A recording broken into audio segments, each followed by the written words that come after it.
ഇപ്പോൾ നമ്മൾ കാണുന്നത് ഒരു ഫോട്ടോ ആണ്. അതിൽ ഒരു ടീച്ചറിന് ഒരു കൊച്ചുകുട്ടിയെ പഠിപ്പിക്കുന്ന ഹൃദയസ്പർശകമായിട്ടുള്ള ഒരു ഫോട്ടോ ആണ് കാണുന്നത്. അവിടെ പറഞ്ഞിരിക്കുന്നത് ഇങ്ങനെയാണ്: ഹൃദയത്തിൻ്റെ ഒരു പ്രവൃത്തിയാണ് പഠിപ്പിക്കുക എന്നുള്ളത്. അപ്പോൾ ഒരുപാട് അധ്യാപകന്മാരെ നമുക്ക് നമ്മുടെ സമൂഹത്തിൽ ഇപ്പോൾ കാണാനായിട്ട് കഴിയും. അവർ ഹൃദയത്തിൻ്റെ പ്രവൃത്തിയല്ല ചെയ്യുന്നത്.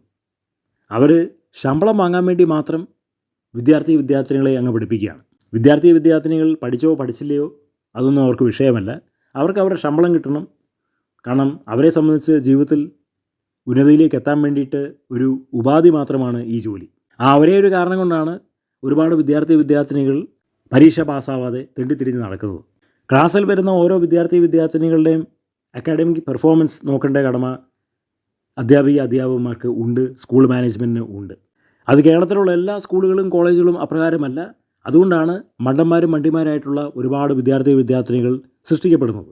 നിരവധി പ്രാവശ്യം പരീക്ഷ എഴുതി തോറ്റു തുന്നം പാടി അവസാനം സ്കൂൾ വിദ്യാഭ്യാസം കൊണ്ട് കോളേജ് വിദ്യാഭ്യാസം കൊണ്ട് കാര്യമില്ലാതെ എക്സ്ട്രാ ട്യൂഷൻ എടുക്കേണ്ട ഗതികേടാണ് പലർക്കും ഉള്ളത്. അതാത് സ്കൂളിലും കോളേജിലും ടീച്ചർമാരും അധ്യാപകന്മാരും വളരെ നല്ല രീതിയിൽ വിദ്യാർത്ഥിനികൾക്ക് മനസ്സിലാക്കത്തക്ക നിലയിൽ അവർ ഹൃദയം തൊട്ട് ക്ലാസ്സുകൾ എടുക്കുന്നു എന്ന് വരികിൽ പിന്നെ എക്സ്ട്രാ ട്യൂഷന് പോകേണ്ട ഒരു ആവശ്യമില്ല. ചില അധ്യാപകന്മാരോട് സംശയം ചോദിക്കണമെന്നുണ്ടെങ്കിൽ തന്നെ സബ് ഇൻസ്പെക്ടറുടെ മുമ്പിൽ കള്ളന്മാർ നിൽക്കുന്ന പോലെ വളരെ ഭവ്യതയോടെ നിൽക്കണം, പേടിച്ച് നിൽക്കണം. വേറെ ചില അധ്യാപകന്മാർ മൂക്കിൻ്റെ താഴെ ശുണ്ഠിയാണ്. അവരുടെ കോപം കാരണം വിദ്യാർത്ഥിനികൾ അവരോട് ഒരു സംശയവും ചോദിക്കില്ല. വേറെ ചിലവർക്ക് ജാടയാണ്. അവർക്ക് വിദ്യാർത്ഥിനികളോട് സംസാരിക്കാൻ പോലും സമയമില്ല. ഇങ്ങനെ പല കാറ്റഗറി അധ്യാപകന്മാരെ നമുക്ക് കാണാൻ കഴിയും. കാരണം ലക്ഷക്കണക്കിന് രൂപ ഡൊണേഷൻ കൊടുത്തിട്ടാണ് പല അധ്യാപകന്മാർ ജോലിക്ക് കയറുന്നത്. അതുകൊണ്ട് അവരെ സംബന്ധിച്ച് ആ പൈസ തിരിച്ച് മേടിക്കാൻ വേണ്ടിയിട്ട് ഒരു നാടകം കളിക്കുക എന്നുള്ളത് മാത്രമാണ്. അതിപ്പോൾ പലയിടത്തും സംഭവിക്കുന്നുണ്ട്.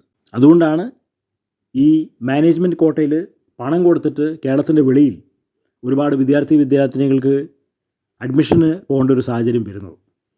മെറിറ്റിൻ്റെ അടിസ്ഥാനത്തിൽ പലരും തോറ്റു പോകുന്നതിൻ്റെ കാരണം അതാണ്. ഇത് ചിന്തിക്കേണ്ട ഒരു വിഷയമാണ്. അധ്യാപനം എന്ന് പറഞ്ഞിരിക്കുന്നത് ഹൃദയത്തിൽ നിന്ന് വരുന്ന ഒരു വിഷയമാണ്. ഓരോ വിദ്യാർത്ഥിനി പഠിച്ച് വലിയവരായിത്തീരണമെന്നുള്ളത് ഏതൊരു അധ്യാപകൻ്റെയും ലക്ഷ്യമായിരിക്കണം. അതിന് ആത്മാർത്ഥതയും സുതാര്യതയും വേണം.